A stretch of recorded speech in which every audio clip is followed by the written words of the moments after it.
entreprise si tu ne maîtrises pas ces piliers fondamentaux. Créer une entreprise, c'est une grande aventure. C'est dur, c'est compliqué, mais c'est passionnant. Pour y arriver, on peut s'appuyer sur 4 piliers qui te serviront de fondation et qui te permettront d'avancer plus sereinement, gagner en confiance, tout en développant tes compétences. Ok ? Pour moi, le premier pilier à maîtriser, c'est les finances. Avant de parler de la gestion d'une entreprise ou de la gestion financière de celle-ci, il faut que tu maîtrises tes finances personnelles. Tu dois être capable de tenir un budget, c'est-à-dire maîtriser tes rentrées d'argent avec ton salaire, tes primes éventuelles dans l'année, des APL, toutes sortes de revenus que tu peux obtenir dans l'année. Et tu dois surtout maîtriser tes dépenses, parce que tu ne peux pas dépenser plus que ce que tu gagnes. Donc tu dois être capable de maîtriser ton loyer ou ton crédit immobilier, connaître tes dépenses de carburant, le coût de ton véhicule, entretien, crédit ou achat. Tu dois être capable de connaître le montant de ton électricité, de ton eau, de ton chauffage, combien tu dépenses d'argent pour te nourrir, quel budget tu consacres à l'habillement, à tes sorties, à tes vacances. Tous ces points doivent être connus à l'avance pour te permettre de tenir un budget sur l'année. Il y a certaines dépenses qu'on ne fait qu'une fois par an, certaines taxes par exemple, je pense notamment aux impôts locaux, c'est des choses qu'on paye qu'une fois par an. Alors, dans certains cas, tu peux les mensualiser, dans d'autres cas, il faut payer à l'année. Donc c'est des trucs que tu dois maîtriser et que tu dois être capable de lister dans un tableau, avec une colonne rentrée, une colonne sortie et un solde. Et tu dois savoir, en moyenne, à la fin du mois, combien il te reste. Combien tu peux te permettre de dépenser et combien tu peux te permettre d'épargner, c'est-à-dire de mettre de côté de l'argent que tu as en plus. Et tu dois toujours avoir de l'argent en plus. Si tu es systématiquement à découvert, il faut que tu arrives à faire baisser tes dépenses. Tu peux renégocier ton abonnement Internet en allant voir un autre fournisseur. Tu peux essayer de réduire l'utilisation de ton véhicule, par exemple, pour dépenser moins de carburant. Il faut que tu trouves des solutions pour dépenser moins d'argent. Tu peux aussi revoir ton alimentation. Si tu es habitué à acheter que de la marque, arrête d'acheter de la marque, achète de la marque de supermarché. On n'est pas obligé d'acheter des grandes marques systématiquement. Fais en sorte de réduire ton budget pour qu'à la fin, il te reste de l'argent.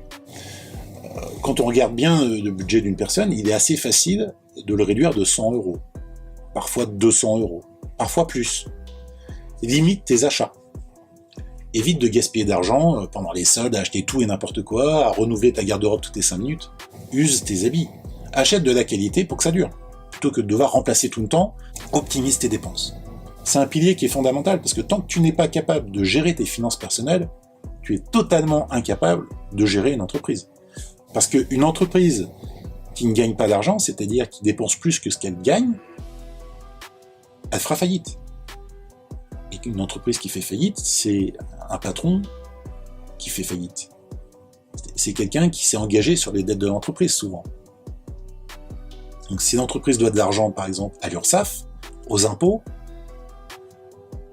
tu en seras redevable. Donc tu te dois de maîtriser ses dépenses, afin qu'elles soient inférieures à ce que l'entreprise peut générer, en termes de revenus, en termes de chiffre d'affaires. Tu dois vraiment maîtriser ce pilier fondamental qui est les finances personnelles pour gérer une entreprise et gérer les finances d'une entreprise.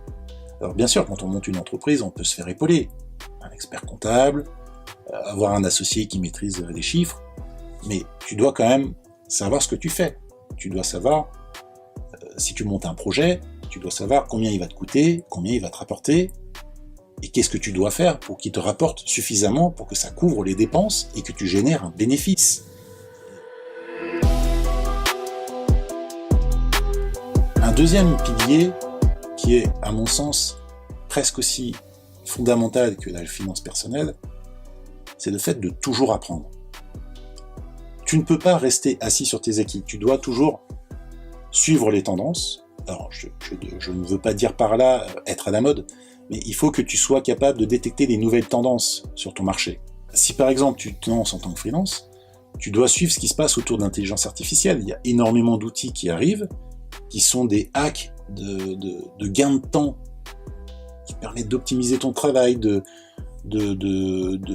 simplifier certaines démarches et de produire plus, tu dois être capable de le faire. Sinon, tes concurrents, eux, vont le faire, et toi, tu seras complètement largué, tu seras plus cher, tu seras moins concurrentiel, et du coup, tu perdras tes clients et tu feras faillite. Donc, dans l'apprentissage, il faut donc que tu surveilles ce qui se passe autour, donc il faut que tu lises. Le premier truc, c'est lire. Alors, tu vas lire l'actualité sur ton domaine. Donc tu vas trouver d'informations dans des newsletters, dans des magazines professionnels, sur des sites d'actualité professionnels dédiés à ton activité. Il y a des groupes d'échange sur Facebook, sur tous les réseaux sociaux, tu trouveras de l'information et tu pourras te former là-dessus. Ensuite, dans la partie apprentissage, il faut que tu apprennes toujours des nouvelles compétences sur tout ce qui concerne ton métier, mais aussi la gestion de l'entreprise. Il y a plein de nouveaux trucs qui sortent tous les jours avec notamment l'intelligence artificielle, encore une fois. Ça simplifie la comptabilité, ça simplifie les ressources humaines, ça simplifie la gestion commerciale. Alors attention à pas toujours se reposer sur l'IA, faut aussi savoir être maître de ce que tu fais. Mais donc tu dois t'informer sur ces sujets-là, et tu dois aussi chercher l'inspiration chez d'autres entrepreneurs qui ont réussi. Et je t'invite à lire des biographies, par exemple. Alors, tu as des biographies de grands entrepreneurs comme Steve Jobs, ou ce genre de personnages, qui ont fondé des entreprises qui valent des centaines de milliards aujourd'hui. Je ne connais pas leur valorisation, mais qui valent plusieurs milliards, et qui ont une portée mondiale sur un marché qui est totalement énorme. Donc tu dois t'inspirer de ces gens-là, pas pour essayer de les imiter, enfin, peu importe ton projet, mais pour savoir qu'ils ont su commencer tout petit pour finir très gros. Donc l'objectif n'est pas forcément de devenir un millionnaire ou un milliardaire, et l'objectif est de comprendre comment ils ont su passer certaines étapes, quel déclencheur il y a eu, quel déclencheur, quelle motivation, quelle décision, quelle négociation a permis à ces entrepreneurs de devenir ce qu'ils sont devenus. Donc tu peux lire des biographies, tu peux lire aussi des livres de développement personnel autour de l'entrepreneuriat qui vont t'apprendre la gestion du temps, qui vont t'apprendre l'organisation de ton travail, qui vont t'apprendre à faire évoluer ton état d'esprit, ton mindset d'entrepreneur. Donc voilà, apprends, lis, consulte des informations en lien avec ton métier.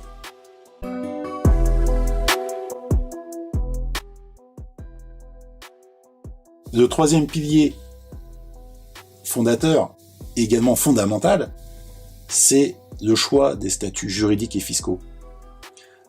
En France, tu as plusieurs options. Tu peux commencer avec une micro-entreprise. Une micro-entreprise, ça peut être du BIC, du BNC, ça peut être plein de choses. Ça peut être de la prestation de services, ça peut être de la vente de marchandises, de la location de biens meublés, ça peut être des tas de choses. Après, tu as des formes d'entreprises individuelles, où tu as une envergure un peu plus grande, tu peux embaucher, tu peux avoir un chiffre d'affaires plus important. Après, tu as des sociétés, SARL, EURL, SAS, SASU, SA, et plein d'autres. Tu as également les sociétés civiles immobilières qui te permettent d'acheter des biens, de les gérer en location, en passant par l'intermédiaire d'une société, d'une structure juridique. C'est des choses qu'il faut que tu creuses pour trouver le statut qui correspond à ce que tu veux faire, et si dans ce statut, tu as également le statut fiscal qui correspond à ton activité et qui est optimal pour ton imposition. Je reviendrai sur ces sujets-là sur la chaîne, tu trouveras aussi également beaucoup d'informations sur Internet. Il faut bien faire le tri, il faut bien analyser, il faut toujours se fier aux textes de loi plus qu'au blabla qu'on peut trouver un peu partout. Fais-toi accompagner, s'il le faut, d'un expert comptable, d'un avocat ou d'un notaire pour faire les choses correctement et vraiment optimiser les choses et que ça corresponde à ton activité. Dernier pilier, et qui a aussi une grande importance, c'est apprendre à t'organiser. Alors, L'organisation, on en a un peu parlé dans le pilier numéro 2, où on a parlé de lire des livres de développement personnel qui te permettent de mieux gérer ton temps, de mieux gérer ton travail, tes méthodes, etc. L'organisation, c'est très important, parce que tu dois être maître de tout dans ton entreprise. C'est-à-dire que dans une entreprise, tu es le chef d'orchestre. Attention à ne pas devenir l'homme orchestre. Hein. Bon, on reviendra sur ces notions-là. Mais tu es le chef d'orchestre qui doit être capable de gérer le temps, gérer les clients, gérer les prospects, et gérer l'administratif. Ok ? Ça veut dire que tu dois être capable de planifier à quel moment tu produis, à quel moment tu vends, à quel moment tu expédies ou tu livres. Si tu maîtrises pas ça, tu vas avoir un problème. Mais pour maîtriser ta production et la livraison au client, il faut aussi que tu gères tes ressources. La première ressource, c'est le temps, mais aussi tes ressources produits. Si tu fais, je sais pas, si tu fabriques des bougies, il faut que tu aies de la cire, il faut que tu aies des mèches, il faut que tu aies de l'emballage, il faut que tu aies ce qu'il faut pour faire l'emballage dedans, des polystyrènes et tout ce que tu veux. Donc tu dois planifier tes ressources. Et tu dois toujours être à jour de tout. C'est-à-dire que quand tu promets à un client que tu livres dans 48 heures, tu dois pouvoir livrer en 48 heures. On ne parle pas ici de délais de livraison qui peuvent être hasardeux avec certains transporteurs, mais déjà choisis le bon transporteur. Mais surtout, voilà, il faut que tu maîtrises tout ça. Il faut que tu maîtrises ton délai, ta production, il faut que tu aies du stock, etc. Il ne faut pas que tu aies trop de stock parce que ça coûte de l'argent. Donc il faut vraiment que tu t'organises. Et ça, c'est vraiment très important. Au-delà de l'organisation là-dessus, il faut aussi que tu t'organises sur toute la partie administrative de ton entreprise. Donc, tu dois être capable d'être à jour. Savoir à quel moment tu dois déclarer ta TVA, à quel moment tu dois déclarer à l'URSSAF, et à quel moment tu dois payer tous ces gens-là, à quel moment tu dois payer ta CFE, etc., etc. Il y a pas mal de petites choses à savoir sur la vie d'une entreprise, au niveau des taxes. Ce sera l'occasion peut-être d'une autre vidéo que je pourrais programmer à l'avenir. Mais tu dois vraiment t'organiser, tu dois avoir un planning avec tes périodes de travail, tes périodes de production, expédition, administratif, facturation, comptabilité, etc. Si tu passes par un comptable, tu dois tu dois organiser avec lui l'expédition des documents qu'il a besoin pour faire ta comptabilité. Si tu décides de passer par un service en ligne du genre Indie, Maconta ou je ne sais quoi, il faut aussi que tu t'organises pour tenir ça à jour. Il faut que tu surveilles tes comptes bancaires pour avoir toujours de la trésorerie devant toi. Donc il faut vraiment que tu sois organisé. C'est un des piliers aussi fondamentaux que les 3 précédents. Si tu maîtrises les 4 piliers, tu pars sur des bases solides. En gros, ta maison, ton entreprise, elle est stable parce qu'elle a 4 pieds solides qui te permettent d'avancer. Et je le répéterai jamais assez, mais il ne faut jamais cesser d'apprendre. Même à 40 ans, même à 50 ans, même à 60 ans. Si tu veux que ton entreprise avance, tu dois toujours être à la recherche de la nouveauté. Tu dois toujours être en mouvement. Il ne faut pas que tu restes assis sur tes acquis, sinon tu vas te planter.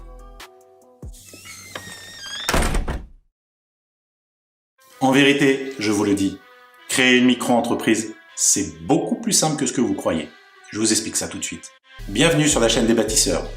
Aujourd'hui, on aborde un sujet crucial. On va parler de la création d'une micro-entreprise. Vous allez comprendre en quelques minutes tout ce que vous devez savoir pour créer votre micro-entreprise sans devenir fou. La première étape est d'avoir quelque chose de vendable, une compétence, un savoir-faire.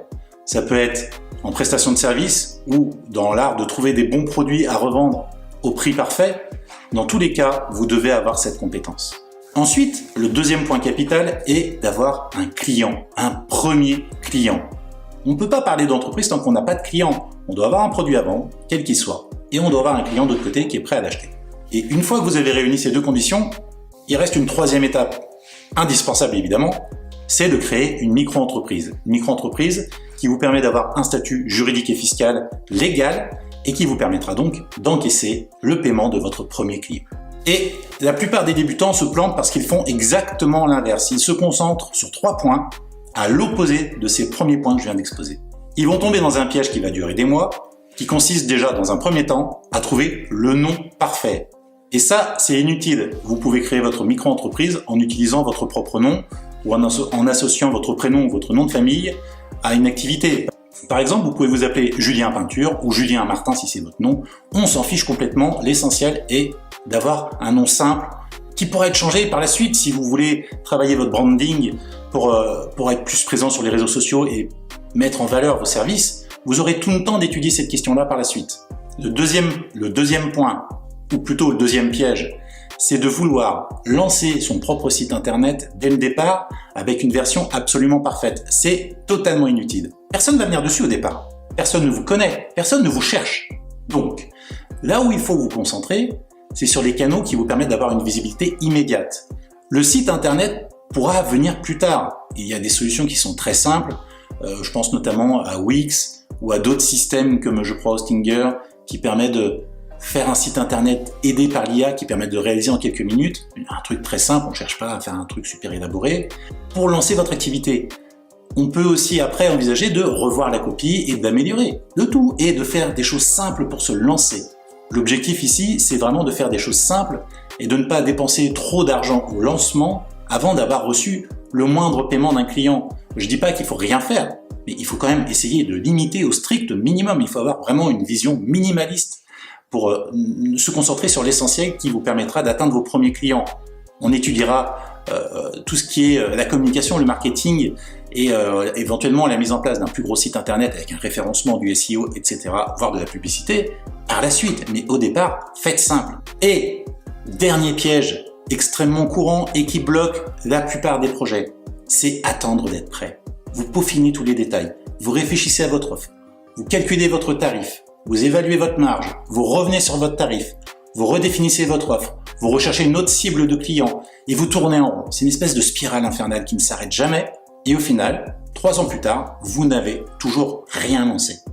Et cet exemple-là, il est valable dans plein de domaines. Par exemple, moi, pour cette chaîne YouTube, je l'ai réfléchi, pensé, imaginé, redéfini, évalué sur plein de critères pendant peut-être bien 2 ou 3 ans, voire peut-être même plus. Ce projet était en train de mûrir depuis bien trop longtemps, et à un moment, il faut se lancer, il faut se poser, mettre tout sur la table, qu'est-ce que je veux faire, comment je veux le faire, à quel moment je veux le faire, et à quel rythme je le fais. Et on lance son projet. C'est pareil. Pour faire simple, on peut définir 3 étapes. La première, qui va vous prendre peut-être 10 minutes, c'est de définir votre offre. Et il y a 3 questions simples pour réussir à définir votre offre. La première, quel problème je résous? Est-ce que je vais régler le problème de la pelouse ou de la haie trop haute chez cette personne? Est-ce que je suis capable de solutionner son problème d'électricité ou de plomberie? Est-ce que je suis capable de réaliser la communication d'une entreprise en tant que community manager? Etc., etc. Quel problème vous allez résoudre? Ensuite, à qui allez-vous proposer vos services? C'est le problème de qui que vous pouvez résoudre? Une entreprise? Quel type d'entreprise? Un particulier? Dans quel cadre? Est-ce que c'est plutôt des gens qui habitent dans des maisons pour entretenir leur jardin? Est-ce que c'est des gens qui vivent en appartement, qui ont besoin de refaire leur décoration? Vous devez être capable de définir une cible principale qui pourra évoluer par la suite, c'est pas un problème. Mais dans un premier temps, vous devez avoir un client type que vous allez pouvoir cibler, qui vous permettre d'organiser votre produit, votre service autour de ce client. Et enfin, point quand même capital et indispensable, il va falloir définir le prix. À quel prix allez-vous proposer votre service ou votre produit? La deuxième étape est de commencer à démarcher des clients, à faire de la prospection. Est-ce que vous allez atteindre des gens, comme je vous l'ai dit, via les réseaux sociaux? Est-ce que vous allez contacter des entreprises par téléphone, par mail, par tout autre moyen qui serait à votre disposition? Est-ce que vous allez faire jouer aussi votre réseau, personnel ou professionnel? Vous pouvez peut-être contacter des gens qui sont dans une entreprise qui pourraient être intéressés par vos services parce que vous avez déjà un contact avec eux. Voilà. Il faut faire travailler toutes les cartes qu'on a sous la main pour réussir à toucher un premier client. Vous pouvez également utiliser des plateformes de mise en relation, que ce soit pour les prestations locales, prestations de services, monter des meubles, tailler des haies, faire des petits travaux, etc. ou des plateformes de freelance. Je pense notamment à Fiverr, à Malte ou ce genre de site. Une fois que vous avez répondu à ces 2 premières étapes, il va falloir envisager la 3e, qui va être le point de départ de votre entreprise, autrement dit, la création de votre micro-entreprise. Le plus simple pour créer son entreprise est d'aller sur le site de l'URSSAF dédié aux auto-entrepreneurs, sur lequel vous avez un onglet qui est « Créer ma micro-entreprise » et qui vous redirigera vers le site de l'INPI où il y a le centre de formalité des entreprises. Ainsi, vous aurez créé votre entreprise en quelques minutes en suivant simplement le parcours prévu. Bien sûr, si vous appréciez le contenu de cette vidéo, je vous invite à mettre un petit like, mais aussi à vous abonner pour voir les prochaines vidéos qui auront pour sujet la création d'entreprise. Enfin, pour conclure, je dirais qu'il faut simplement essayer d'avoir déjà un premier client pour se mettre le pied à l'étrier, comme on dit, et non pas chercher à en avoir 10 d'un coup, parce que c'est quasiment impossible de commencer comme ça. Donc n'attendez pas la perfection, commencez et faites évoluer votre projet au fur et à mesure. Peut-on encore entreprendre en France en 2026? PLF, inflation, augmentation des impôts, CSG, taxes, retaxes, flat tax. Vous commencez à voir sur tous les réseaux que les entrepreneurs veulent partir, ils veulent quitter le navire parce qu'ils en ont marre d'être étouffés par toute cette taxation, toute cette imposition, par toute cette complexité administrative. Et d'une certaine façon, ils ont raison, ça devient compliqué. Mais finalement, oui, les règles changent. Oui, le cadre devient de plus en plus strict.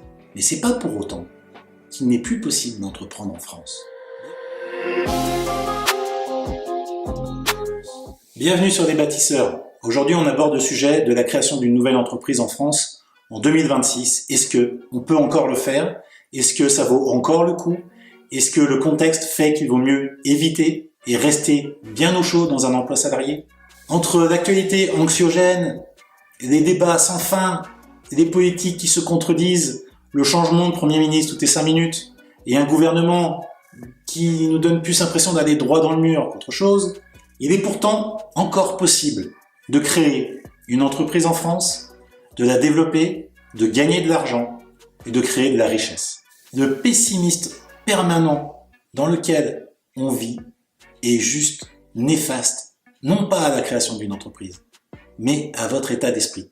En continu, on entend aux informations, sur les réseaux sociaux, dans les journaux, que la France est devenue un pays tellement bureaucratique, tellement fiscalisé, qu'il en devient impossible de créer des entreprises, qu'il en devient impossible d'en vivre correctement.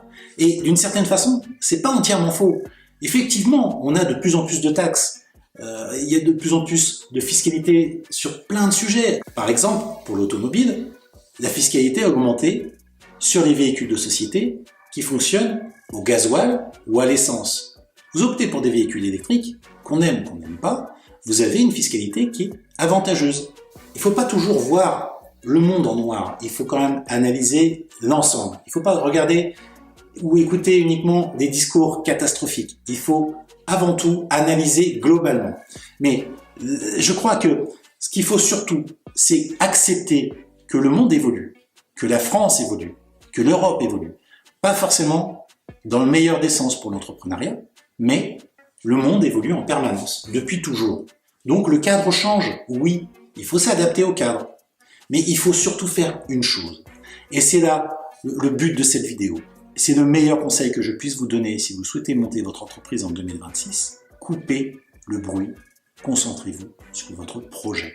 Vous devez concentrer votre énergie sur ce que vous voulez faire et non pas sur les contraintes qu'on vous impose. Il y a un cadre législatif, il y a un cadre fiscal. Ok, dans quelle catégorie je m'inscris? Quelles sont les règles qui sont applicables à mon activité? Une fois que vous avez ce cadre juridique, ce cadre fiscal, ce qui compte, c'est d'aller chercher des clients. Vous devez trouver vos clients en leur proposant une offre qui les séduise. Arrêtez de suivre en permanence l'actualité, coupez les notifications de vos réseaux sociaux et concentrez-vous sur ce que vous souhaitez créer. Commencez simple, adoptez une approche minimaliste, évitez de faire trop de frais au lancement, concentrez-vous sur l'essentiel. Le but, aujourd'hui, c'est de faire un maximum de marge. Même si parfois, on peut avoir un regard un peu critique en se disant « Voilà, mais je vais pas faire tant de marge, c'est pas normal. » Oui, mais aujourd'hui, il le faut. C'est la survie d'entreprise qui en a besoin. Vous avez besoin de faire des prestations, de vendre des produits avec de la marge. La marge, c'est le nerf de la guerre. Si vous ne faites pas de marge suffisante, vous ne pourrez pas survivre. Alors oui, le cadre change, mais il n'est pas impossible de créer une entreprise aujourd'hui. Il faut juste arrêter d'écouter tout le bruit autour de la fiscalité, de la réglementation. Concentrez-vous sur des informations dont vous avez réellement besoin une fois qu'elles sont publiées. Arrêtez de vous inquiéter de tous les rebondissements, changements de ministre, etc.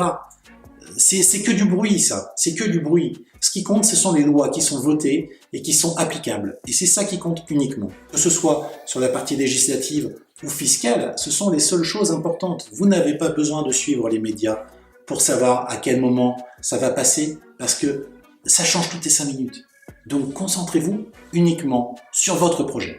C'est tout ce qui compte. Et surtout, n'oubliez pas de vous abonner à cette chaîne et à liker cette vidéo. Combien allez-vous gagner en vrai entre mythe et réalité? Quel revenu pouvez-vous espérer gagner avec votre nouvelle activité? Ici, pas de blabla, pas de mensonges, pas de bullshit. On part sur des scénarios qui sont réalistes afin de se faire une véritable idée des revenus que vous allez pouvoir générer avec votre micro-entreprise. Alors, première vérité, il ne faut pas confondre chiffre d'affaires et revenus. Autrement dit, quand vous vendez une prestation, quand vous vendez un produit, c'est du chiffre d'affaires. Mais c'est pas ce qui tombe dans votre poche, ça tombe dans la poche de l'entreprise. Et c'est pas la même chose. Autrement dit, quand vous allez vendre quelque chose, vous allez avoir des charges dessus. Donc, le chiffre d'affaires, c'est ce que vous facturez à vos clients. Et le revenu, c'est ce qui reste pour vous après déduction de toutes les charges de l'entreprise, que ce soit des charges sociales ou des charges de fonctionnement. Un micro-entrepreneur qui va facturer 2000 € de prestations aura un revenu autour de 1500 €, voire un peu moins. Parce qu'il va payer autour de 22-23% de cotisation sociale. Éventuellement, il peut également payer son impôt sur le revenu à ce moment-là. Et il va également avoir des frais de fonctionnement. Suivant son métier, il va avoir des outils, il peut avoir du carburant, il peut avoir besoin de payer des logiciels, de l'informatique, des prestations annexes. Donc, dès 2000 €, il va déduire toutes ses charges. Premièrement, les cotisations sociales, et ensuite toutes les charges de fonctionnement. Et ce qui va rester va devenir son revenu.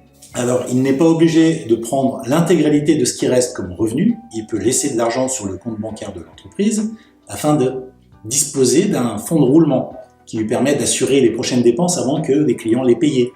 Donc, il est toujours préférable d'avoir au moins un mois de trésorerie devant soi, une trésorerie qui va se construire au fil des mois en laissant un petit peu d'argent tous les mois.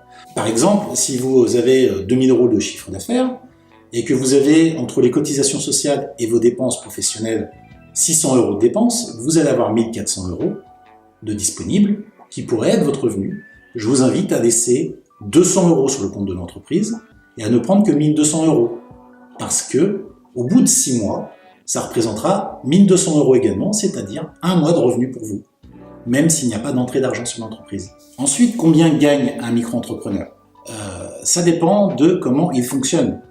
Un micro-entrepreneur qui souhaite avoir un complément de revenu va exercer cette nouvelle activité en parallèle d'une activité principale ou en complément. Autrement dit, il va y consacrer quelques heures le soir ou le week-end, donc il ne peut pas développer non plus une activité très importante.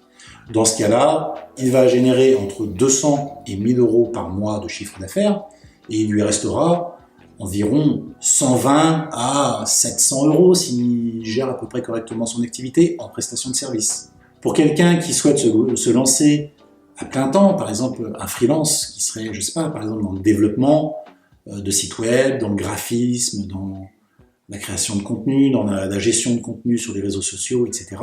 Il peut espérer générer un chiffre d'affaires assez rapidement autour de 2000 €, voire un peu plus à force de trouver de nouveaux clients, et atteindre peut-être au bout de 1 an, 2 ans ou 3 ans un chiffre d'affaires 3 ou 4 000 €. Donc là, encore une fois, il faut déduire les cotisations, les charges. Donc en gros, vous enlevez un tiers de ça. Donc c'est-à-dire qu'il va gagner entre 1300 et 3000 €. Un entrepreneur qui a beaucoup de clients, qui va être capable de produire beaucoup, peut espérer générer 5 à 6 000 € de chiffre d'affaires. Autrement dit, il va gagner aux alentours de 3500 à 4000 € par mois. Après, tout dépend de l'activité, de la régularité, du temps qu'on a à y consacrer. Ça dépend si on a un travail à côté ou pas, parce que bon, générer 6 000 € de chiffre d'affaires en prestation de service, si vous avez un autre métier à côté, ça peut être compliqué. À moins de vraiment consacrer tout son temps libre là-dessus. Et là, ça vous fait 2 temps plein. Et il y a un peu de gestion aussi à faire en micro-entreprise, même si c'est très simple. En fait, ce qui va faire réellement la différence entre celui qui va générer un peu d'argent et celui qui va en générer beaucoup, il y a deux critères. Le premier, c'est le temps que l'on consacre à son activité. Est-ce qu'on a du temps disponible? Est-ce qu'on va faire à plein temps? Et ensuite, c'est sa réputation. Comme sur des restaurants, vous allez pouvoir regarder sur TripAdvisor ou sur Google. Vous allez être noté sur des plateformes de mise en relation entre particuliers, entre professionnels. Et puis, il y a le bouche à oreille, suivant votre activité, si c'est plutôt local ou si c'est plus sur Internet, etc. Des évaluations, des commentaires, des retours, et le bouche à oreille, c'est tout ce qui va construire votre image de marque. Et plus votre image sera bonne, plus les gens auront envie de travailler avec vous, et plus ils auront envie, plus ils accepteront de payer peut-être un peu plus cher pour profiter de vos services, plutôt que de prendre quelqu'un de moins cher, mais qui risque d'être beaucoup moins compétent. Donc, la qualité de vos services va vous permettre de générer une belle réputation, une belle image de marque, qui va vous permettre de construire une belle entreprise. C'est vraiment un des piliers fondateurs. Ça m'aidera beaucoup. Enfin, pour conclure, et pour toujours garder ce côté pragmatique et réaliste, les statistiques nous montrent que le chiffre d'affaires moyen d'une micro-entreprise en France est autour de 10 000 euros annuels. Donc c'est pas un revenu, c'est un chiffre d'affaires annuel. Donc ça fait en gros 800 euros de chiffre d'affaires mensuel. Pourquoi il est aussi bas? Parce que très souvent, la micro-entreprise est conçue pour faire une activité en plus de son travail. C'est un complément de revenu. Mais il est tout à fait possible de développer une activité complète en micro-entreprise.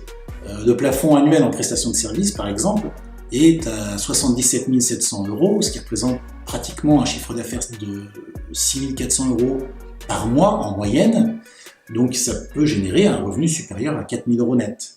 Mais il faut travailler dur, il faut se consacrer à plein temps pour obtenir ces revenus-là. Il y a des années qui sont meilleures que d'autres, mais on peut parfaitement réussir à faire 4 000 euros net par mois. Mais par contre, il y a un truc qui est super important, c'est que, bon, déjà vous avez vu que la retraite c'est un peu compliqué en France et qu'on dit de plus en plus qu'on n'aura pas de retraite dans une vingtaine d'années. Donc il faut vraiment penser à mettre de l'argent de côté pour ça, parce que quand vous cotisez avec la micro-entreprise, le régime fiscal fait que vous cotisez peu finalement au régime de retraite. Donc d'une manière ou d'une autre, en micro-entreprise, votre retraite elle sera toute petite. Et si vous faites 4 000 euros de revenus mensuels moyens avec votre micro-entreprise, il n'est pas dit que vous ayez plus de 1 300, 1 400 euros à la retraite. Vous voyez la différence qui peut être vraiment énorme.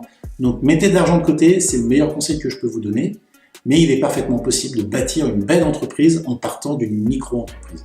Faut-il quitter son CDI lorsqu'on monte une micro-entreprise? Eh bien, je crois que ce n'est pas la bonne question.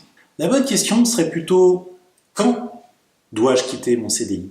Alors, je ne vais pas vous vendre du rêve, je ne vais pas non plus vous dire de sauter dans le vide, je vais plutôt vous apporter des réponses claires et pragmatiques qui vont vous permettre d'avancer sur votre projet. Est-ce que je dois quitter mon CDI pour entreprendre? La réponse est évidemment non. Pourquoi devoir quitter son CDI? Premièrement, est-ce que vous avez le droit d'entreprendre avec votre contrat de travail? Alors je pense à certaines catégories de fonctionnaires qui ont des clauses très précises, et je pense également à certains salariés qui ont, eux, des clauses de non-concurrence qui peuvent les empêcher de créer une entreprise dans le même secteur d'activité. Au-delà de ces limites, si votre contrat de travail ne vous interdit pas de créer une micro-entreprise ou une entreprise, quelle qu'elle soit, si vous n'avez pas de clause spécifique qui vous l'interdit, ou si par convention rien ne vous l'interdit, pourquoi ne pas le faire? En fait, la seule limite serait de ne pas avoir assez de temps pour le faire. Si vous pouvez créer une entreprise qui ne nécessite pas obligatoirement, du moins à son lancement, de vous investir à temps plein, voire même au-delà d'un temps plein, et que vous pouvez le faire dans la limite des heures autorisées dans un cadre légal français, pourquoi quitter son CDI? Votre CDI, finalement, c'est un peu votre assurance vie, c'est-à-dire c'est votre revenu régulier. Éventuellement, on peut faire une rupture conventionnelle en expliquant le projet à son employeur, qui vous permettrait ensuite de toucher vos allocations chômage. Et effectivement, il y a un système qui est prévu comme ça en France, ce qui est génial. Mais ça sous-entend aussi que si votre projet ne marche pas, vous n'aurez plus rien à la fin. Vous devrez retrouver rapidement un travail pour assurer vos dépenses, votre vie, votre famille. Donc, dans un premier temps, j'aurais tendance à vous déconseiller de quitter votre CDI. Au moins dans la phase de lancement. C'est-à-dire préparer le projet, prendre des contacts, réfléchir à la structure juridique, élaborer votre stratégie, gardez votre CDI pendant ce temps-là. C'est une sécurité pour vous, ça vous permet de garder la tête froide. Alors peut-être que oui, effectivement, vous allez avancer moins vite, parce que pendant ce temps, vous êtes à votre travail à 100%, vous n'êtes pas sur votre projet de création d'entreprise. Ok, dans ce cas, il faut accepter d'aménager aussi sur son temps libre des plages de travail dédiées à votre projet de création. Vous ne pouvez pas être à 35 ou 40 heures sur un emploi pour un patron, et puis avoir autant de temps sur votre projet personnel, et puis avoir toujours vos week-ends complets et toutes vos soirées devant Netflix. Ce n'est pas possible. Vous devez faire des choix. Donc, ok, acceptez de peut-être consacrer, je ne sais pas, votre samedi ou 3 soirées dans la semaine, ou les 2 si vous pouvez. Essayez de maximiser des plages que vous bloquez systématiquement pour travailler sur votre projet. Alors oui, vous allez mettre 3 fois plus de temps. Mais au moins, vous faites quand même correctement le travail en amont pour faire un lancement digne de ce nom, pour ne pas vous planter, et tout en ayant préparé votre projet de façon très sereine, parce que vous avez votre CDI à côté. Le principal intérêt dans tout ça, c'est d'avoir votre budget personnel qui est toujours garanti. Vous avez toujours vos rentrées d'argent normales. Et si vous pouvez commencer à lancer votre activité pendant que vous avez encore votre CDI, ça vous permet de générer des premières ventes, donc du chiffre d'affaires, donc de l'argent. Vous allez avoir un fonds de roulement parce que vous n'aurez pas besoin de taper dans ce chiffre d'affaires pour vous dégager un revenu. Vous avez votre CDI. Alors évidemment, le chiffre d'affaires sera forcément réduit étant donné que vous avez déjà un travail à côté, donc vous n'êtes pas à 100% sur votre activité. Mais ça vous permet déjà de mettre un peu d'argent dans l'entreprise, de commencer à avoir un peu d'argent d'avance. Et bien pendant ce temps-là, vous avez un revenu professionnel salarié et vous générez un chiffre d'affaires qui permet d'avoir un plus gros fonds de roulement qui va vous permettre de gommer peut-être un mois ou 2 qui seront un peu plus compliqués dans l'année. Ça vous permet d'investir dans du matériel si vous en avez besoin, sans vous emballer. Attention, au lancement, on reste modéré sur les investissements. On va au strict nécessaire. On n'investit pas dans des choses inutiles. Il vaut mieux investir dans une responsabilité civile qui vous garantisse correctement, plutôt que dans un site web super bien fait qui va vous coûter 3 ou 4 000 euros, mais qui ne va pas vous servir forcément tout de suite. Dans un second temps, lorsque votre projet va commencer à prendre de l'ampleur, et qui commencera à générer un revenu, un chiffre d'affaires suffisant, vous pourriez, au lieu de quitter complètement votre CDI, envisager d'avoir un temps partiel. Vous pourriez le faire en plusieurs étapes. Dans un premier temps, passer à 80% pour avoir une journée de libre dans la semaine pour votre projet. Et puis peut-être descendre à 60 ou 50% par la suite. Mais ne quittez pas bêtement votre CDI trop vite, au risque de vous planter et d'avoir perdu peut-être une belle place. Donc, comme pour tout votre projet de création d'entreprise, réfléchissez avant de passer à l'action. Et ne prenez pas une décision trop rapide.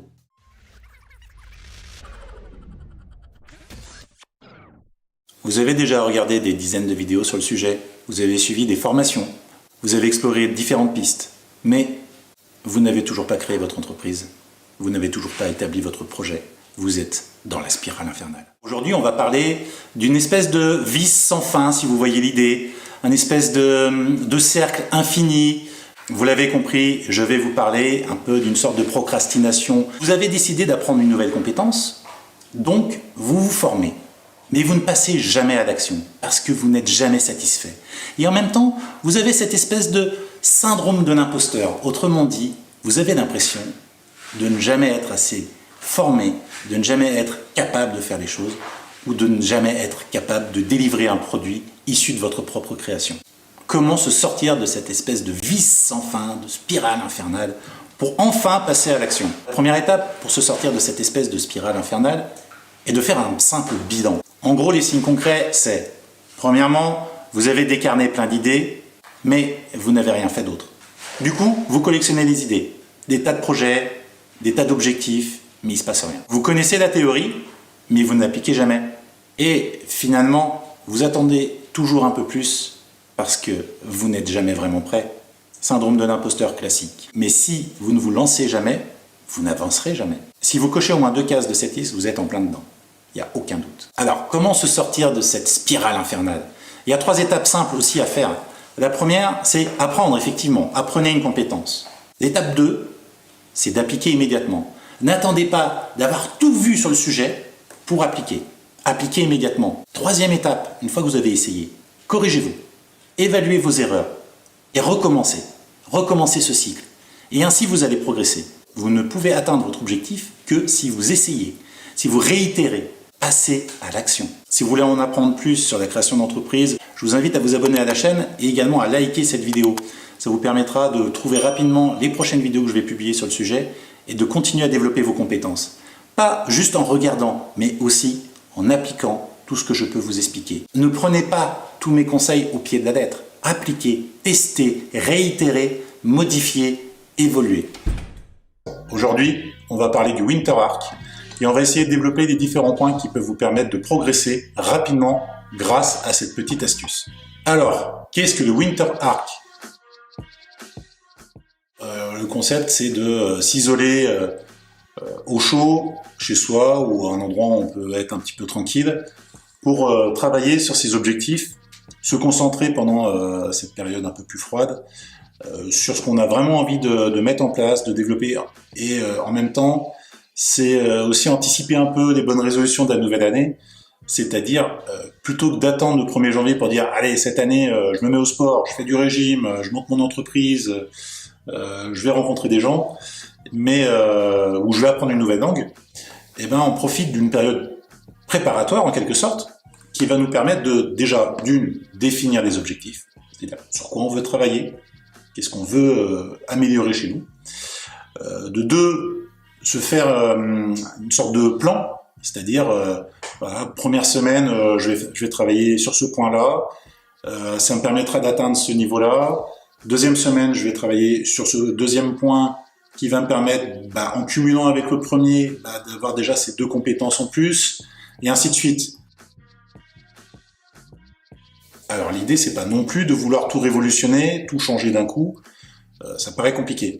Donc se donner 2 ou 3 objectifs, et les découper en sections qui vont nous permettre de travailler plusieurs points pour atteindre cet objectif au final. Donc en gros, imaginons qu'on parte sur une période de 3 mois, et on va découper ça en créneaux, en fait. On va se faire un planning, et sur ce planning, on va définir des créneaux sur lesquels je travaille cette partie-là, je travaille cette partie-là.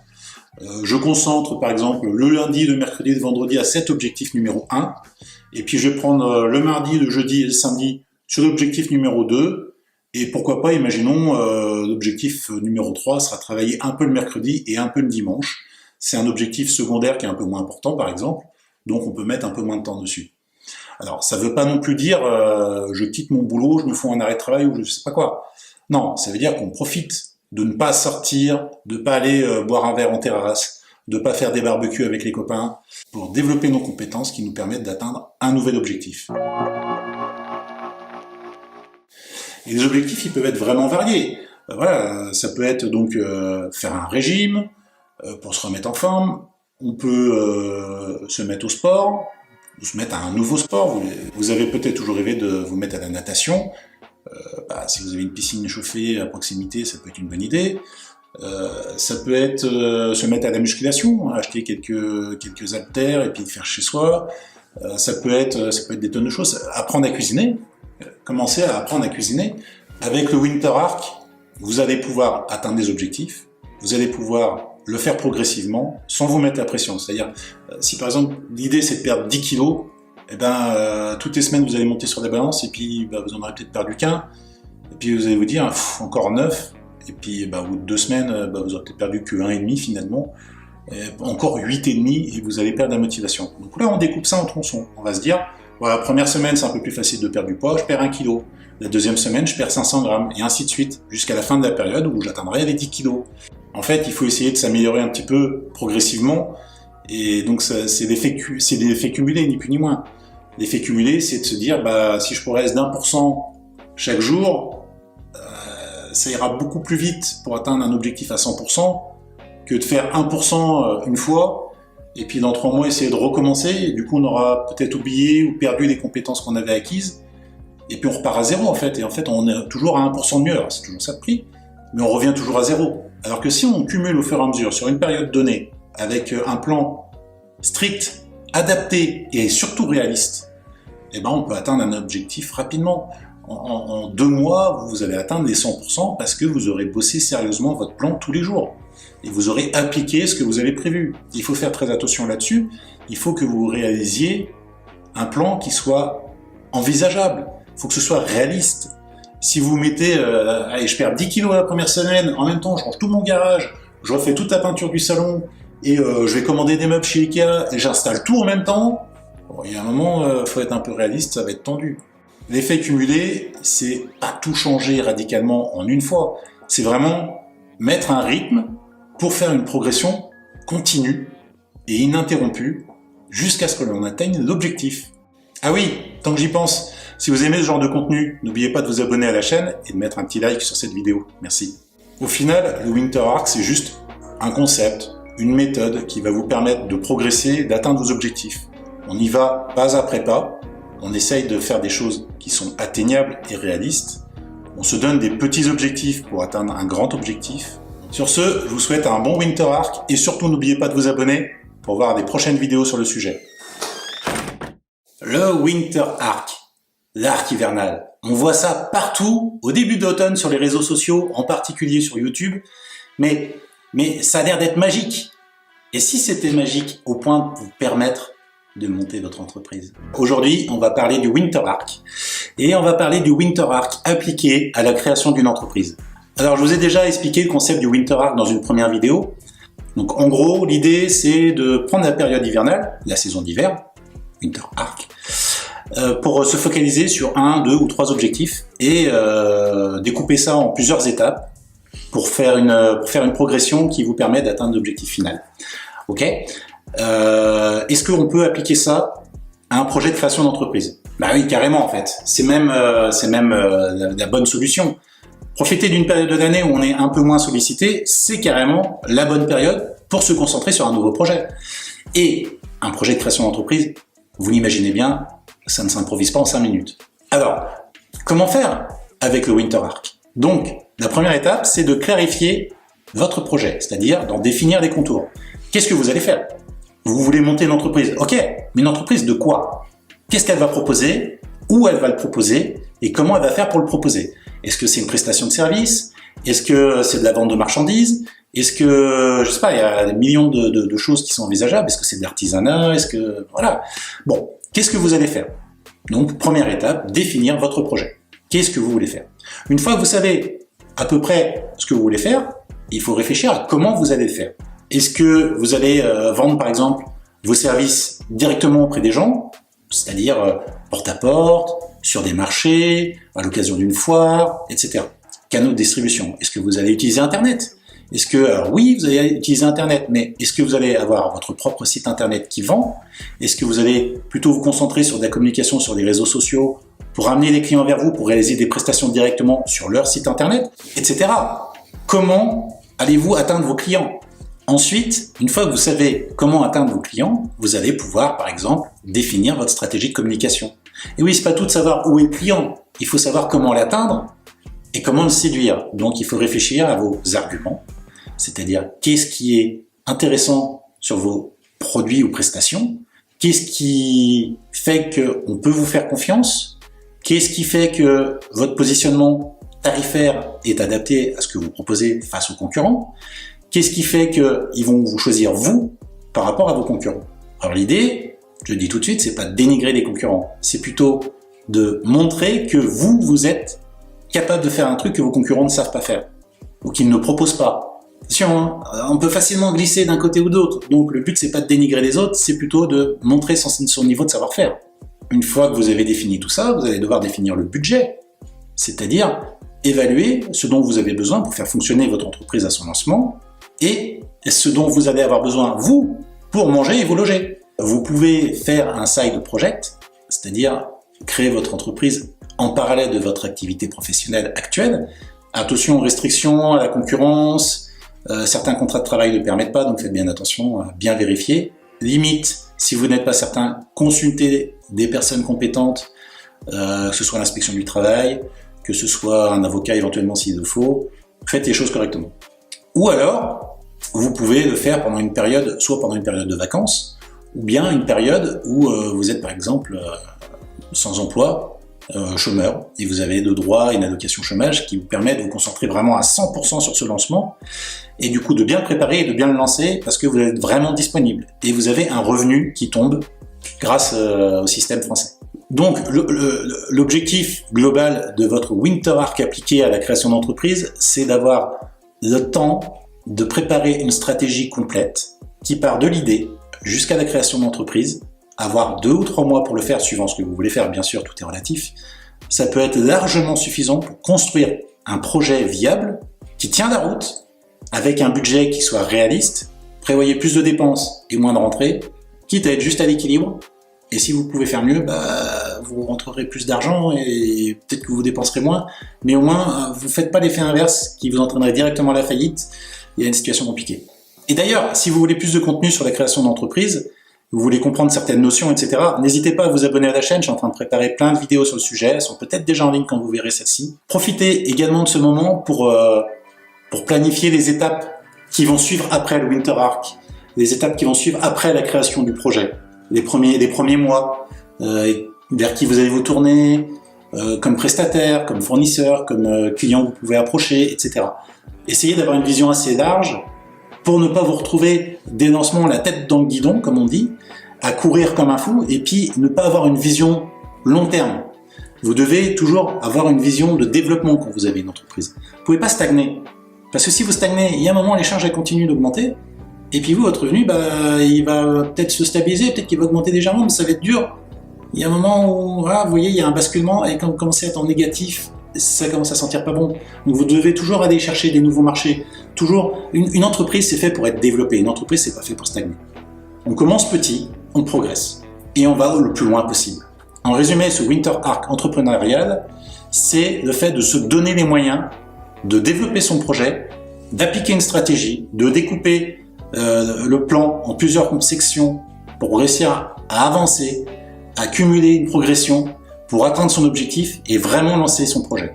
Il y a énormément de monde qui essaye de créer des entreprises, il y en a peu qui vont jusqu'au bout et il y en a encore moins qui réussissent. Winter Arc, acte 3. Est-il vraiment trop tard pour agir? Troisième vidéo sur le sujet, parce qu'il est quand même temps de se poser la question, est-ce qu'il n'est pas un peu tard aujourd'hui pour commencer son Winter Arc?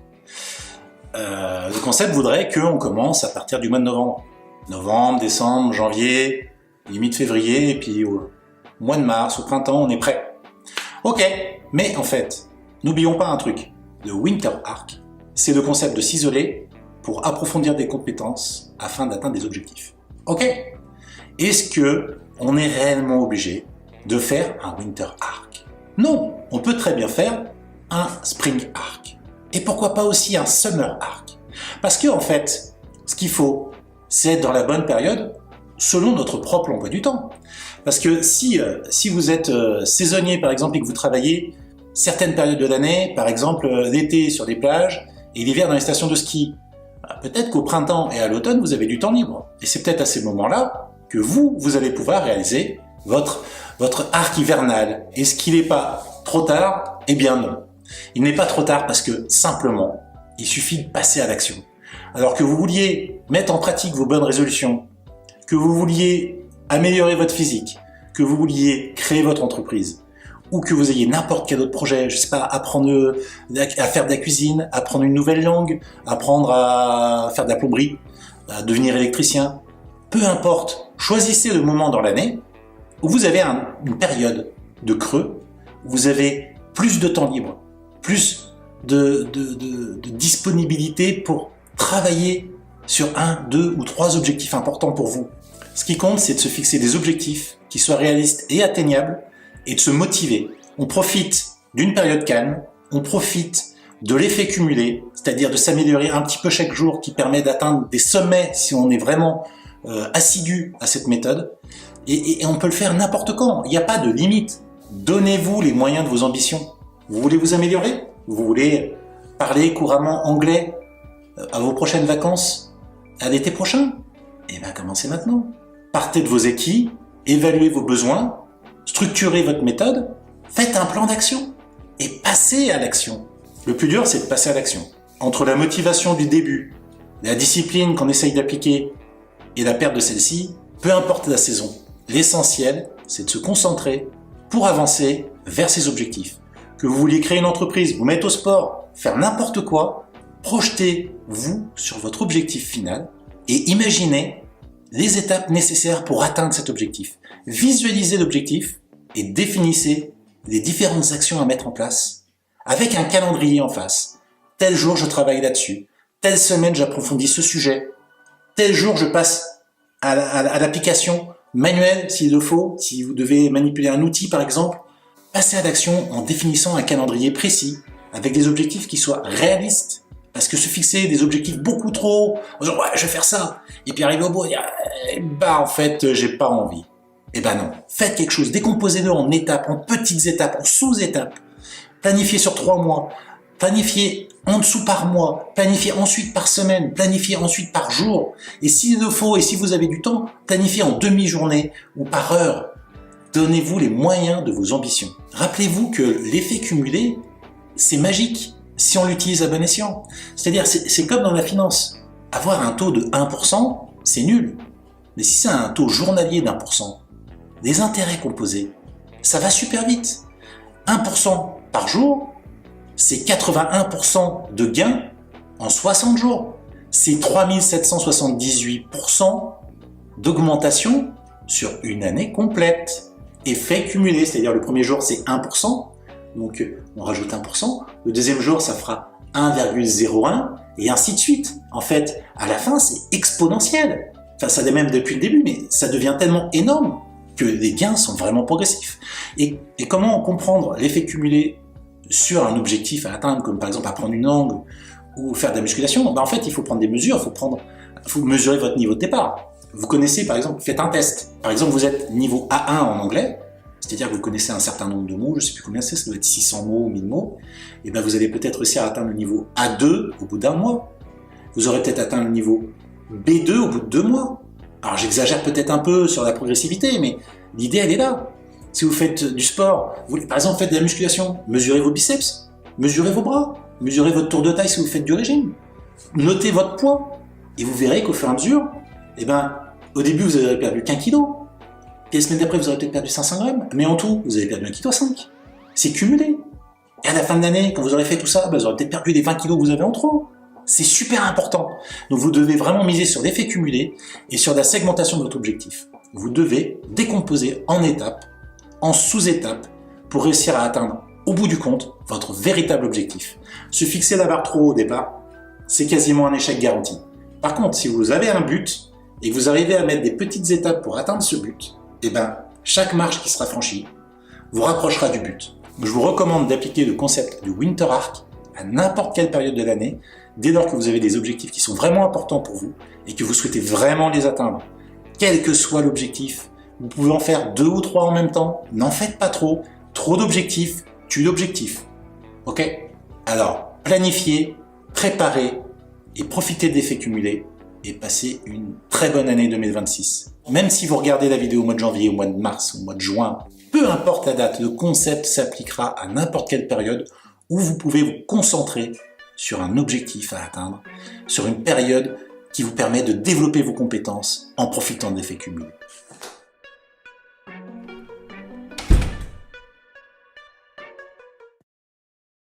Alors, les bonnes résolutions de nouvelle année, c'est pas un peu bullshit franchement? Bienvenue sur la chaîne des bâtisseurs. Aujourd'hui, je vous propose qu'on parle effectivement de ce sujet un peu bullshit qu'on nous ressort tous les ans. À chaque réveillon, on nous dit « Et toi, c'est quoi tes bonnes résolutions cette année ?» Et toi? Et toi? Et toi? C'est quoi tes bonnes résolutions cette année? Bon, effectivement, est-ce qu'il faut attendre le 1er janvier pour prendre des bonnes résolutions, pour s'améliorer? Clairement pas. En fait, on nous bassine avec ça depuis des années, c'est une tradition, c'est un peu comme Noël, comme fêter le 1er janvier. Il faut prendre des bonnes résolutions parce qu'on change d'année. Et on va pas se mentir, c'est des grandes résolutions qu'on prend, on se fait la promesse de tenir, et au bout de quelques jours, c'est fini. Et si on voyait les choses un peu autrement en fait, si on se disait qu'il y a une autre méthode, simple, efficace, qui peut vraiment apporter des changements qui existent. Cette méthode, je l'ai déjà abordée dans d'autres vidéos, c'est le Winter Arc. Le Winter Arc, en fait, c'est le concept qui dit qu'on s'isole pendant une période pour se concentrer sur des objectifs principaux qu'on découpe en mini-objectifs pour réussir à progresser et à atteindre l'objectif final. Généralement, on se fixe 2 voire 3 objectifs. Alors ça peut être par exemple se mettre au sport, ça fait partie aussi des bonnes résolutions. Créer son entreprise, pourquoi pas. Et puis perdre du poids. Voilà, je viens de vous donner trois objectifs principaux. Et dans ces 3 objectifs, en fait, il va falloir qu'on découpe chacun des objectifs en mini-objectifs. En gros, le Winter Arc, c'est quelque chose qui se fait sur une période plus ou moins longue. En principe, on part sur le concept de l'hiver, donc de décembre à février, mars. Donc en gros, on a 3 mois, on a une saison. L'idée, c'est aussi de profiter de la période un peu plus calme en termes de sorties, loisirs, etc. Parce qu'on va pas dans un parc de loisirs quand il neige. On va un peu moins faire de barbecue l'hiver, parce que ça caille et puis quand il pleut et qu'il y a du vent, c'est pas terrible. Même si moi, ça m'arrête pas. Donc on profite de cette période en se disant, bon voilà, j'ai moins de trucs à faire, je vois moins de monde, et ben je me concentre à fond sur mes objectifs que je veux atteindre depuis longtemps. Donc, j'ai pas besoin d'attendre le 1er janvier, et puis me dire au 1er janvier, cette année je me mets au sport, essayer 3 fois, et puis jeter l'éponge parce qu'on en a plein le cul et qu'on n'a pas vraiment d'étapes prédéfinies, programmées, planifiées. Et ben en fait, les 3/4 du temps, les bonnes résolutions, ça marche pas. Et généralement, tous les ans, on ressort à peu près les mêmes. À moins qu'on ait réussi à en faire réellement une, sur toutes celles qu'on avait fixées, parce qu'il y en a qui se donnent 10 objectifs, il y en a qui sont très très optimistes. Si on arrive à en tenir une sur 2 ou 3, c'est déjà pas mal. Alors qu'avec le Winter Arc, on peut réussir à en faire plus, on peut réellement atteindre 2 ou 3 objectifs, mais en faisant ça de façon planifiée, avec des objectifs progressifs et réalistes. Donc c'est la clé. En fait, les bonnes résolutions du 1er janvier peuvent être préparées en amont grâce au Winter Arc pour avoir des résultats en aval. Non, il n'y a pas de jeu de mots foireux là, non. Et si vous voulez creuser le sujet, j'ai d'autres vidéos déjà sur le terme du Winter Arc, qu'on appelle aussi arc hivernal. Donc je vous invite à vous abonner à la chaîne, vous les retrouverez plus facilement. Et puis n'oubliez pas de me mettre un petit like. Pour résumer, les bonnes résolutions, c'est un peu bullshit, mais si on prépare avant, on peut réussir à atteindre des résultats. C'est beaucoup plus facile, c'est progressif, on a un effet cumulé, c'est comme avec des intérêts cumulés. C'est-à-dire que on s'améliore un petit peu chaque jour, et puis au bout d'un moment, on atteint l'objectif. Et on peut se mettre un autre objectif après. En fait, le Winter Arc, on n'est pas obligé de faire que en hiver, on peut se faire des Winter Arc toute l'année, on peut se faire un Summer Arc, on peut se faire un Spring Arc, on peut se faire un Autumn Arc. Et pourquoi se priver en fait? On peut découper notre année en trimestres, tout simplement, et de se fixer 2 ou 3 objectifs importants sur le trimestre, les atteindre, et au trimestre suivant, replanifier un nouvel objectif, retravailler sur ce nouvel objectif en découpant en mini-objectifs, pour être progressif et réussir et atteindre ces objectifs. Allez, ciao!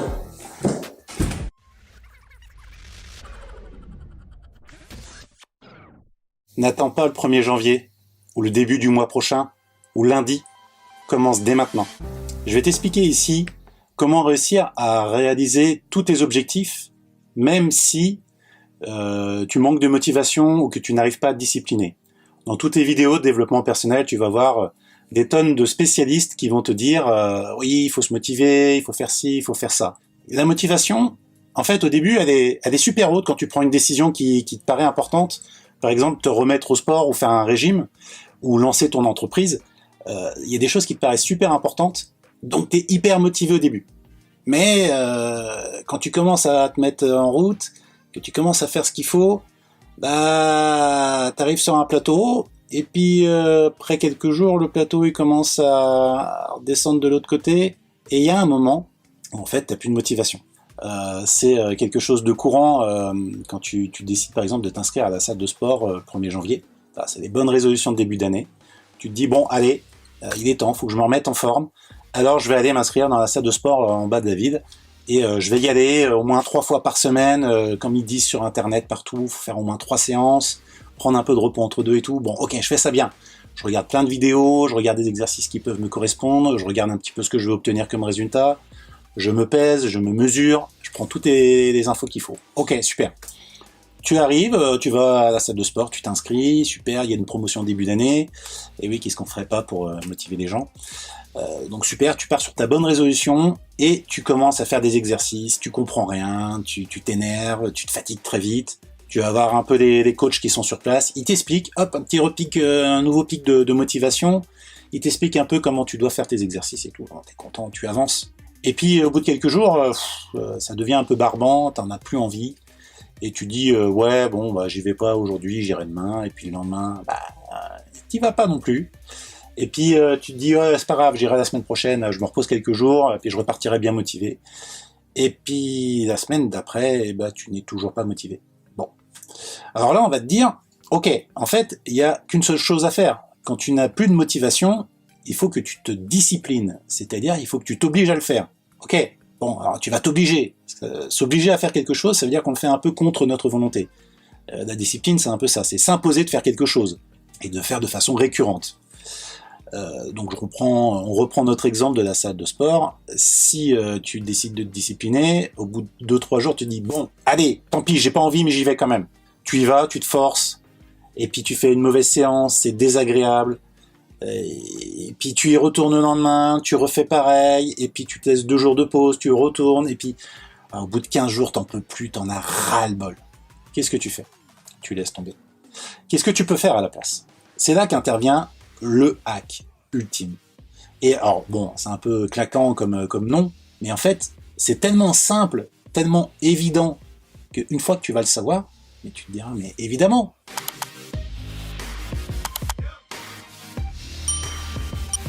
En fait, c'est tout bête. Et ça marche pour tout. Ça marche pour ranger ta maison, ça marche pour aller faire du sport, ça marche pour faire du régime, ça marche pour aller voir quelqu'un que tu n'avais pas envie de voir. Ce truc marche pour tout. En fait, il est très très simple. C'est un truc que j'ai compris avec le temps, parce que moi aussi, j'ai voulu perdre du poids, j'ai voulu me remettre au sport, enfin me mettre, parce que j'en ai jamais vraiment fait, on va pas se mentir.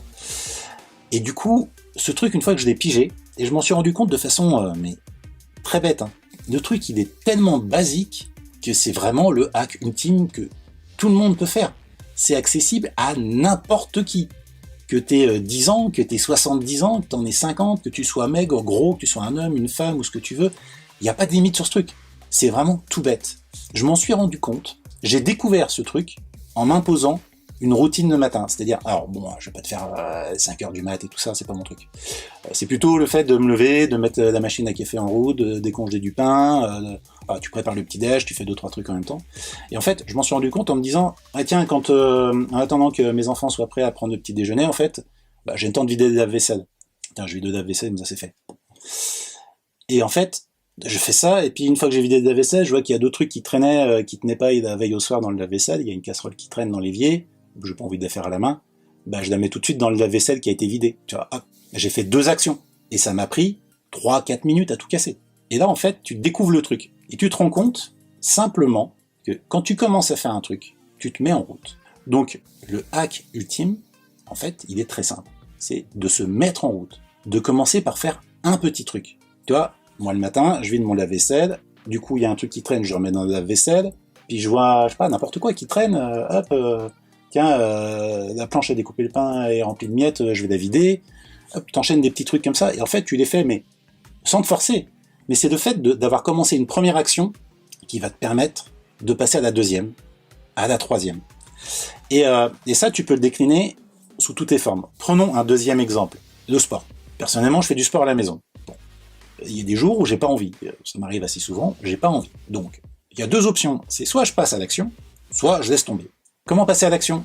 Dans ce cas-là, c'est assez simple. Déjà, premièrement, je mets ma tenue de sport. J'enfile le short et mes baskets. Ça n'engage à rien. Une fois que tu as fait ça, tu te dis, bon, allez, j'ai pas envie, moi, j'ai mis le short, je vais pas l'enlever pour rien, quoi. Enfin, je veux dire, je l'ai mis, faut que je fasse quelque chose. Allez, je fais un échauffement. Tu te mets 3 minutes d'échauffement, tu fais bouger tes articulations, ton corps, machin. À défaut de mieux, t'as déjà fait ça. Mais une fois que t'as fait ça, en fait, mince, je me suis échauffé, je suis en tenue, je peux en faire un petit peu, quoi. Et tu te fais une série de ce que tu veux, de crunch, de ce que tu veux. Tu te fais une série. Et puis une fois que t'as fait une série, tu te dis, bon, j'ai pas fait ça pour rien, j'en fais une deuxième. Puis t'y vas tranquille, en fait. Tu te mets une playlist qui te motive, t'y vas tranquillement. Et puis une fois que t'en as fait 2, t'en as fait 3, tu changes d'exercice, tu te dis, bon, allez, je fais un deuxième exercice, aujourd'hui je travaille les bras, les épaules. Bon, voilà, tu travailles tes bras, tes épaules, tu sors tes haltères et tout ça. Et t'en fais, hop, et puis au bout d'un moment, tu dis, ah, putain, mais en fait, ça fait 8 minutes que je fais du sport avec mon échauffement déjà, pas mal. Bon, je vais pas m'arrêter aussi vite, parce que bon, c'est un peu court quand même. Bon, puis maintenant que je suis dans le truc, on va se faire transpirer un peu, on va continuer encore quelques minutes. Et tu te rajoutes 1 minute, 2 minutes, tu te rajoutes une série, 2 séries. Et en fait, c'est comme ça que tu arrives à faire une séance de 20 minutes, 30 minutes, ou peut-être même 40 minutes. T'étais pas motivé, t'avais 0 discipline, mais tu l'as fait. Et cela qui marche pour tout. 3e exemple, tu rentres chez toi, ta maison c'est le bordel. Bon, qu'est-ce que tu fais? Tu ranges les chaussures, t'accroches les manteaux dans le placard, hop, ça c'est fait. Il y a des trucs qui traînent sur la table, tu débarrasses la table. Que ce soit des livres, que ce soit des magazines, du courrier que tu as été chercher à la boîte aux lettres, que ce soit, je sais pas, t'as pas rangé le petit-déj, tu rentres le midi, faut ranger. Admettons, t'as déjà un plat tout prêt dans le frigo qui t'attend, que t'as juste à réchauffer. Ouais, mais bon, la table, elle est sale. Tu l'as débarrassée, mais il y a encore les miettes, il y a des confitures collées, du fromage, ce que tu veux. Tu la nettoies, hop, tu prends ton vaporisateur, ton éponge, ce que tu veux. Tu nettoies ta table, tu l'essuies, tu t'assois. Ta table est propre. Tu peux manger sur une table rangée et propre. Et ton entrée est rangée. T'as juste commencé, en fait. Donc, le hack ultime, il est très simple. Il faut juste passer à l'action. Tu commences par une petite action, et avec cette petite action, tu vas pouvoir en faire une deuxième. Je te prends un autre exemple. Tu vas regarder un bon film ou un match de foot à la télé. T'es posé dans le canapé, t'allumes la télé, hop. Et là, tu te dis, tiens, je me ferais bien un cappuccino, un chocolat chaud, ou je boirais bien une bière pendant le match. Ben oui, mais elle va pas venir toute seule. Elle va pas prendre ses petites jambes pour venir jusqu'à toi. Ta petite bière fraîche. Elle est dans le frigo. Et qu'est-ce qu'il faut que tu fasses? Il faut que tu ailles jusqu'au frigo. Donc t'as juste à te lever, ouvrir le frigo, prendre la bière. Une fois que t'as pris la bière, tu prends le décapsuleur, tu l'ouvres. Et puis une fois que t'es là, le bouchon, tu le jettes, le décapsuleur, tu le remets dans le tiroir. Tu veux prendre des chips? Tu prends un paquet de chips. Plutôt que de faire un truc dégueulasse, tu prends un bol, tu te fais un truc sympa, tu mets un bol, tu jettes l'emballage. Et tu peux aller retourner t'asseoir. Et tu l'as fait. C'est aussi simple que ça. Il faut juste passer à l'action. Rien de plus simple, rien de plus difficile. Tu passes à l'action, tu fais un premier truc, et une fois que tu es debout, que tu commences à bouger, tu te rendras compte assez naturellement qu'une fois que tu as commencé, en fait, tu arrives à faire la suite. Et ça, c'est plus fort que tout ce que tu veux. C'est beaucoup plus efficace que d'essayer de se motiver alors que tu l'es pas. C'est beaucoup plus efficace de se forcer à être discipliné alors que tu ne l'es pas. Commence par faire une action, commence par faire une chose. Commence par te dire, je fais ça pendant 1 minute. Pareil. Encore un autre exemple, tu dois faire le ménage. C'est simple. Tu te dis, j'ai pas envie. Je vais sortir l'aspirateur, puis je verrai. Tu sors l'aspirateur, il est branché. Tu l'as dans la main. Tu te dis, je fais juste le couloir, parce qu'il y a des miettes par terre, de la poussière. Il y a des poils de chien, ce que tu veux. Je fais que le couloir. Tu commences, tu fais le couloir. Puis là, tu sais, t'as le vieil aspirateur traîneau, là, t'as pas le Dyson tout neuf, t'as le vieil aspirateur traîneau qui est un peu chiant à trimballer. Tu dis, maintenant qu'il est sorti, qu'il est branché, que le fil est déroulé et tout ça, je vais faire la salle de bain, les WC, et puis je vais faire aussi un tour dans la cuisine, parce qu'on met toujours des trucs par terre. Tu le fais. Puis une fois que t'as fait ça, tu te dis, j'ai fait tout ça, il me reste le salon, et puis la salle à manger. T'es parti sur ta lancée, t'es passé devant, t'as vu que c'était sale, et t'es dans le truc, tu vas pas t'embêter à la ranger pour devoir le ressortir le lendemain ou je sais pas quand. Fais-le tout de suite, t'attends pas. Tu passes à l'action. Et c'est ça le secret. C'est ça le hack ultime. C'est passe à l'action. Tu commences petit et tu continues. C'est tout.